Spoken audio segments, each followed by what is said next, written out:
அஸ்ஸலாமு அலைக்கும் வரஹ்மத்துல்லாஹி வபரகாத்துஹு. அல்லாஹ் தாலா அடியார்களை பல உருவ அமைப்பில் படைச்சிருக்கான். அல்லாஹ் ஒரு அடியானை மதிக்கின்றான், அவனுக்கு கண்ணியத்தை கொடுக்கின்றான் என்றால் அந்த அடியானுடைய உள்ளத்தை வைத்துதான் அல்லாஹ் தாலா அந்த கண்ணியத்தை முடிவு செய்கிறான்.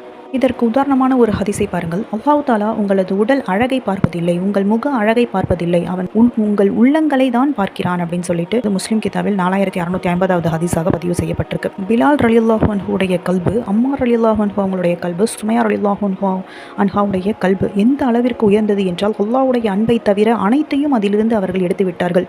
அல்லாஹ்விற்காக அர்ப்பணமாக வேண்டும், மறுமையின் தேடலை தவிர உலகத்தில் எந்த ஆசையும் அற்பமான எந்த எண்ணங்களையும் வைத்துக் கொள்ளவில்லை. எனவே தான் அல்லாஹ் தாலா அவர்களை உயர்த்தினான். சுப்ஹானல்லாஹ். உள்ளத்தில் இருக்கக்கூடிய ஒரு சதை துண்டு, அது சீராகிவிட்டால் எல்லாம் சீராகிவிடும், அது கெட்டுவிட்டால் எல்லாம் கெட்டுவிடும் என்று கூறி அந்த சதை துண்டு தான் கல்பு என்று சொன்னார்கள் நம்முடைய நபிகள் நாயகம் ஸல்லல்லாஹு அலைஹி வஸல்லம் அவர்கள். இந்த உள்ளத்தை எந்த அளவுக்கு நம்ம தூய்மையாக வைத்திருக்க வேண்டும் என்று ஒவ்வொருவரும் சிந்திக்க வேண்டும். அஸ்ஸலாமு அலைக்கும் வரஹ்மத்துல்லாஹி வபரகாத்துஹு.